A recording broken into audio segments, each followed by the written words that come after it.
Hello বন্ধুরা, শুভ ভাতৃদ্বিতীয়া। আশা করি তোমাদের সকলেই এবছর ভাতৃদ্বিতীয়া খুব ভালোভাবে কেটেছে। আমার খুব ভালোভাবে কেটেছে এবছর। প্রথম দিকে খুব টেনশন হচ্ছিল, কারণ বুধবার অন্তুর ডিউটি ছিল, তো বৃহস্পতিবার ডিউটি করে ও ঘর আসবে এরকমই ঠিক ছিল। আর ভাইফোঁটার দিন ভাই বাড়িতে না থাকলে কী যে মন খারাপ হয় সেটা মনে হয় বলে প্রকাশ করা যায় না। তবুও এইটুকু শান্তি যে ও আসবে ফোঁটা নিতে। তো টেনশন তো হয়, তাই টেনশনও হচ্ছিল যে কখন আসবে।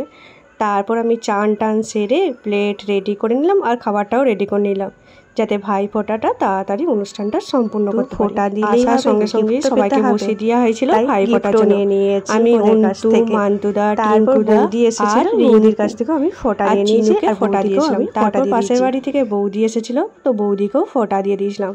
দিয়ে সবার খাওয়া দাওয়া করে সারা হয়ে যাওয়ার পর এবার ফটো তোলার পালা। ভাইফোঁটা বলে কথা, ভাই দাদাদের সাথে আজকের দিনে ফটো না থাকলে চলে। এবছর চুমকি দিয়ে আসতে পারেনি, কারণ ওরা একটু ঘুরতে গেছিলো, তাই এবছর ও মিসিং ছিল। একটু ওকে মিস করেছিলাম ঠিকই, কিন্তু সবাই মিলে আমরা ছিলাম, আর সবাই মিলে থাকার একটা দারুণ মজা লাগে, তাই না? তো যতজন ছিলাম সবাই মিলে এখানে আমরা ছবিও তুলে নিয়েছিলাম। আর ভাইফোঁটাতে আমি কি গিফট পেয়েছি সেটা একটা আলাদা ব্লগ আসছে খুব তাড়াতাড়ি, একটু ওয়েট করো তোমরা।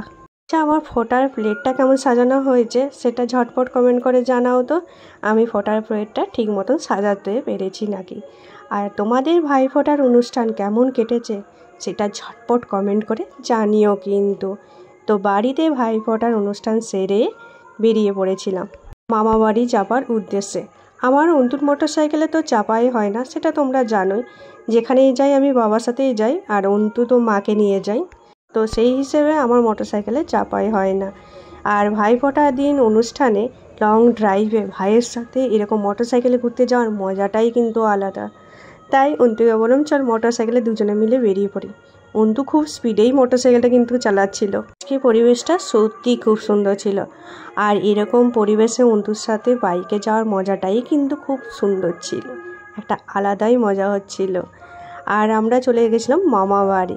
মা আগের থেকেই চলে গেছিলো সিনেমনিতে, মা আর বাবা চলে গেছিলো খড়গপুর ছোট বিশ্বমণির কাছে ফোঁটা নিতে, আর মা গেছে মামাদেরকে ফোঁটা দেওয়ার জন্য সকাল সকাল। আমি অন্তুকে ফোঁটা দিয়ে বাড়িতে বাকি সবাইকে ফোঁটা দিয়ে আমিও মামা বাড়িতে পৌঁছে গেলাম।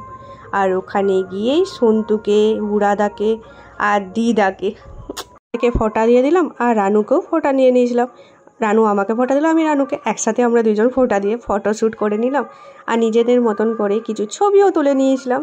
তারপর কি, ফোঁটাতে মাস্ট খাওয়া দাওয়া তো থাকতেই হবে। দিদা হচ্ছে ফোঁটা দেওয়ার কথা ছিল বাবাকে, জামাই ফোঁটা যেটা হয়, কিন্তু দিদা দেয়নি, ওর বদলে রানু হচ্ছে বাবাকে ফোঁটা দিয়ে দিয়েছিল। রানু শাশুড়ি হয়ে গেছে ওখানে। তারপর ফোঁটাটা সেরে খাওয়া দাওয়া সব কিছু করে আমরা বাড়ির উদ্দেশ্যে রওনা দিয়ে দিয়েছিলাম, কারণ অন্তু বাইক নিয়ে গেছিলো, তো বাইক নিয়ে বেশি রাত করে তো বাবা ওকে ছাড়বে না। আবার সে হলো, আমাকে বাবার সাথে ট্রেনে আসতে হলো, আর মা হচ্ছে অন্তুর বাইকে চেপে চলে এলো, আমি আর বাবা ট্রেনে করে চলে এলাম। চলো ভিডিওটা শেষ করি। ভিডিওটা ভালো লাগলে লাইক শেয়ার কমেন্ট করো, আর তোমরা যদি এত দূর পর্যন্ত ভিডিওটা দেখে থাকো তাহলে প্লিজ আমার চ্যানেলে একটা সাবস্ক্রাইব করে দাও। তোমাদের একটা লাইক বা একটা সাবস্ক্রাইব আমার কাছে খুবই ইম্পর্টেন্ট। আর তোমাদের ভাইফোঁটার অনুষ্ঠান কেমন কাটলো সেটা কমেন্ট করে জানিও কিন্তু। টাটা।